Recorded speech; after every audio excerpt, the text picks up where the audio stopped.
But isn't it, in a perverse way, a part of his mystique? And when Ali said what he said about about Vietnam, that moved the meter for me in that regard. And I understood. Yeah, and they took 3 years of his prime. That's what's crazy. That was his number one performance, and he was never 100% the same after that.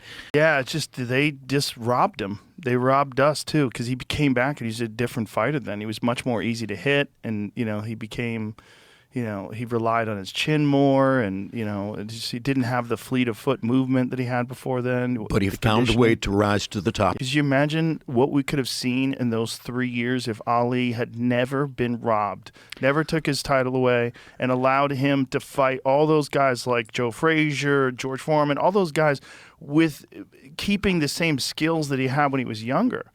But, and I think you're 100% correct, Joe, but isn't it, in a perverse way, a part of his mystique? Yes. The fact that he was able to come back from those 3.5 years off, the fact that he was able to rise to the top again, the fact that he was able to beat Foreman the way he beat Foreman and beat Frazier in the third fight in the kind of fight you would never have imagined him being in. All these things combine to create the unique mystique of Muhammad Ali. And then also the tragic ending, the staying in too long and too many beatings, the